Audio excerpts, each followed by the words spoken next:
He's back. I am home again. We are back with another World Team of the Week. If you are glad that I am back and the mic quality, it sounds crisp, make sure you like the video, subscribe of course if you are new here. I can point to my wall. We're on the road to 100k. We're coming. Wait right there. But as you know, before we get into the 11, I want to clarify that this week does include the Champions League and Europa League games. So if you played good twice this week, you have more of a chance of getting in over someone who had one good game. And as always, I'd like to go back to the previous Team of the Week and give you guys your 3 honourable mentions that didn't quite make our 11 last week, that they can still get a little point on our Excel spreadsheet for the end of the season. Now, the 3 names from last week that got the most, I guess, mentions in the comment. Erling Haaland, of course, we know what Erling Haaland is on by now. He may be here again today. You never know. We'll wait and see. We got Vuskovic, who, according to you guys, this is where you guys educate me. This brother won apparently 18 out of 20 aerial duels. So, again, big ups to him. That one is one that I was not familiar with. And we do have Araujo of Barcelona. Some love to Barcelona fans because obviously, as you can imagine, spoiler alert, he ain't getting no love in this video. So take your Araujo as like a, here bro, damn, get out of here. Because let's kick off our Team of the Week. In goal, I don't even know if he's on the game yet or anything. Let's have a look. We have Ozer. He is on the game, fair enough. We have Ozer of Lille. Again, many of you, myself included, would not have been too familiar with Ozer until midweek when this guy saved 3 penalties in one game. Not even in one game, in the span of 2 minutes. Now, albeit it technically counts as, I guess, 1 penalty save because it's multiple retakes, but still, the testicular fortitude required to give the mind games and go the right way 3 times and save it 3 times, you have to hold your hand and say, you know what, fair play. And of course, it was away at Roma, who, as we discussed on the weekend, went top of the league, obviously before, you know, Napoli's game happened. But Roma away is not an easy game to go and get a clean sheet. And then on the weekend, he played PSG, limited them to 1 goal via Nunes. So he's going to be our goalkeeper of the week. And I'm going to tell you now, a bit of a spoiler alert, if you our front 6 is very tough to get into, but as is our back line. So apologies if your guy doesn't make it, but you know the rules.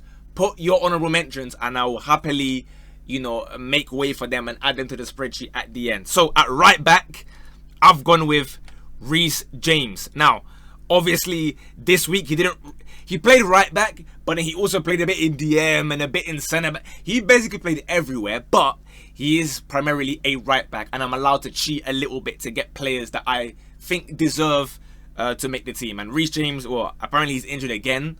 So that's a bit unfortunate. He's pulled out of the England squad. I don't know if that's a precautionary thing or he's actually injured. But against Liverpool, whoever he went up against, I suppose, kind of got padlocked, right? Isak didn't really do much.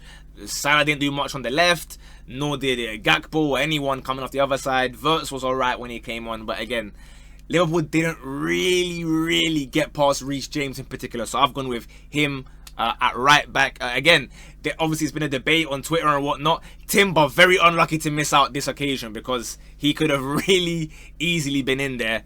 Let's go to centre backs because again, we're going to have some familiar faces and some not familiar faces, I could say. First centre back, we're going to go with Dean Huijsen.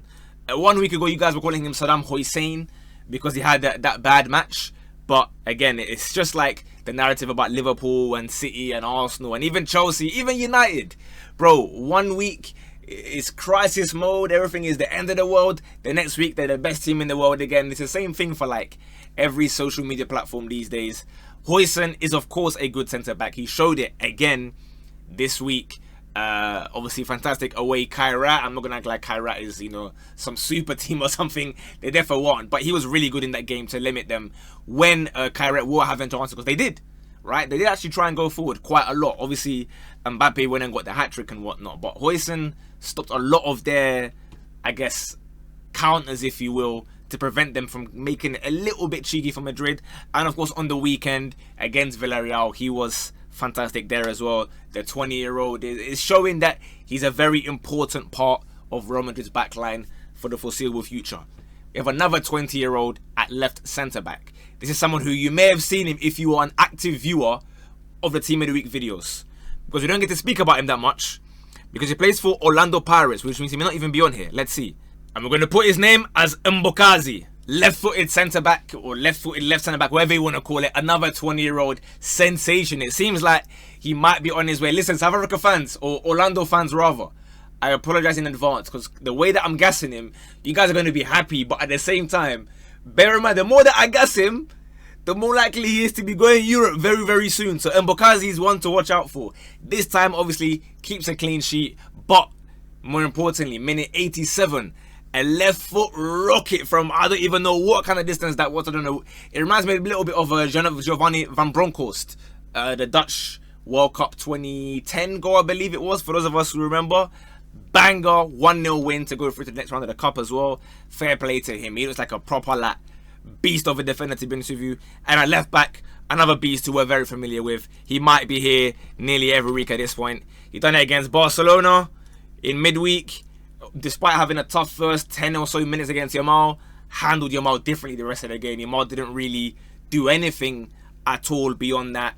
And then, of course, on the weekend, he gets the I was going to say the winning goal. They didn't win in the end because Ethan Mbappe actually went and scored against them. But he got the go-ahead goal, if you will, broke the deadlock for PSG that technically put them at the top of the league. So Nuno Mendes, a best left back in the world. Again, there's not really much you can say. Now, one of the reasons why he's here, like I just said, was his game against Barcelona. Finally, there are going to be no Barcelona fans yelling at us to put Pedri and Frankie and everyone in midfield all at the same time, bro. They act like there's no other players in the world. So, who am I going to be inviting instead? I'm bringing two players that are going to be holding the red and blue flags together like the Bloods and the Crips. Bloods, look at that. Like the Bloods and the Crips, rather. We're having Caicedo and we're having Declan Rice. I'm putting them together because I'm sick and tired, yeah, of the whole internet. Let me even put him on the left, right? That's kind of more so where Rice plays. The tired internet narrative that Chelsea fans and Arsenal fans just keep on going on. Oh, your guy kicks the shins. Oh, your guy is the set piece merchant. Oh, your guy, he can't pass. Oh, your guy can't shoot. It's boring, bro. When are we going to accept here that this two as a pivot would be life-changing for any team? I mean, obviously, Arteta was close to it, right? He was desperate to get Rice and Caicedo to have that as a midfield. That would have been nasty work. I can't lie. That would have been cheating. So, for the league, it's a good thing that Caicedo went to Chelsea instead. Obviously, speaking about them individually, we'll start on, I guess, Caicedo, playing the deepest for our team here. Against Liverpool, I mean, scored the screamer, right? Absolute banger.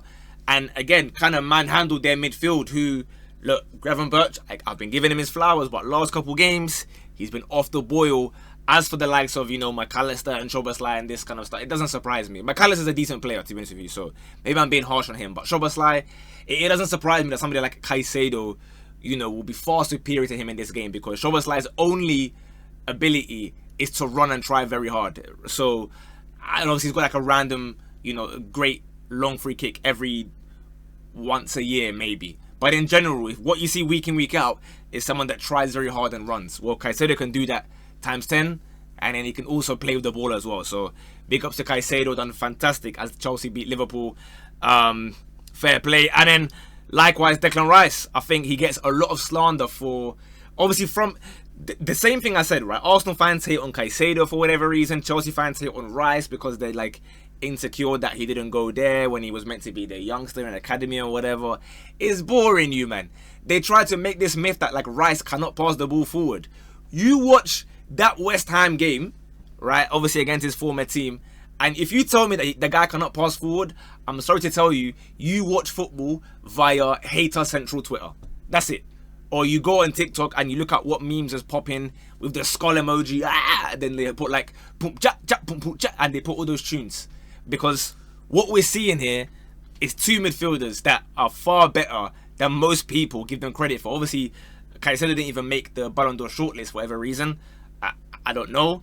And Rice, they tried to slander him because he scored 2 free kicks last season. Bro, the stuff this guy does. And now adding output as well and the forward passes. Yeah, I'm sorry, man. You lot that are hating on any of these two players, I'm afraid to say your football expertise leaves a lot to be desired. Now, you might think, alright, but where's the real creativity coming from in this midfield? Don't worry. We've only gonna got Rice and Caicedo supplying Lionel Messi in the 10. Age 38, still making team of the week. Barcelona fans, you got your rep.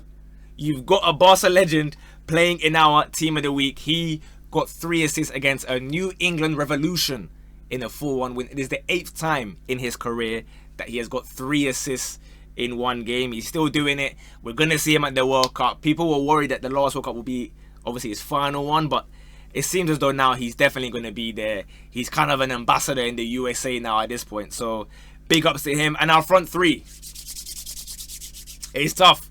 I'll be honest. Start putting your honorable mentions now, because I mean, even the defense this week, like I told you, was tough, bro. I wanted to get Tian of Newcastle, but it was really unfortunate I couldn't get him in. There were some great midfielders as well, but alas, we get to the front line. I've scammed it a little bit, because on the right, another player who got 3 assists this week is Boni of Inter. Now, he got 3 goals, 1 assist playing in that front 2 with Lautaro, but I'm going to scam it and give him a little right wing spot, because as you guys can imagine, the striker spot is pretty much locked. So a big up Boni. Again, we all saw his performance, the 3 assists, the goal as well. He seems to be settling in very nicely there, obviously deputizing for Thuram at this point. It allows them to rest a little bit, because last year you're bringing on like Taremi and these men, and you know, Dzeko in seasons before and whatnot, or Nautovic. Now you've got young, exciting players that can do more of a job. The reason why he's being shifted here is because up front, it's between the same 3 players every single week, bro. These men are doing musical chairs, right? One week it's Haaland, then it's Kane, then it's Mbappe. Haaland, Kane, Mbappe. Mbappe wasn't in last week, so guess what? He's back in this week. 4 goals this week in total, a hat-trick in the Champions League, followed by a goal against Villarreal as well. Like I said, there's not much I can say about this guy, right? I've spoken about him enough times. For me, he's the best player in the world. But again, if you want to have Haaland or Kane in there, it is no like slander to anyone whatsoever, bro. We can just rotate them every single week, bro. They're gonna just share the striker spot. Like guys like Igor Paixão, right? Or even Igor Thiago the week before. All these Igors, I can't get them in, bro. There's no space. We're doing 4-3-3 every week, and the striker spot, I guarantee you, is gonna be Mbappe, Kane, or Haaland. This week it's Mbappe. Congrats to him. And on the left, you guys keep doing this running joke, this running meme that I try to ignore. Everyone's always saying, oh, why is Amenyah gassing himself up? Why is Amenyah making YouTube videos? Well, I'm putting myself in the team of the week for a couple goals and an assist. You know what I mean? Listen, I've been called far worse things. You want to call me Amenyah, by all means, feel free, mate. There can be worse people to be compared to. Hopefully, we can see him and Kudus shining in the World Cup. Incredible. I believe it was the first goal for Bournemouth, where he kind of did, if you remember, the Isaac run against Everton, where he got the assist, except he actually got the goal. He's beat a man, beat another man, and just kind of wrapped it near post. Honestly, it reminded me of my debut itself, to be fair. Speaking of putting myself in a team of the week, it reminded me of when I got a player of the match on my debut for Valley Park back in 2009. For those of us who remember, that 4-0 win against Villa Court. Although mine was 1 goal, 2 assists. His was 2 goal, 1 assist. But very similar, so I can see where you guys maybe get a bit confused. So, you know, fair enough. And lastly, we'll give the Gaffer of the week to Vincent Kompany, because Bayern got 2 big away wins, albeit, again, Frankfurt and Paphos is not like crazy opposition, but 2 away wins, 8 goals. You got to give some respect. And we didn't really manage to get any spot for their players, so we'll go for Kompany as the Gaffer. As always, let me know honorable mentions.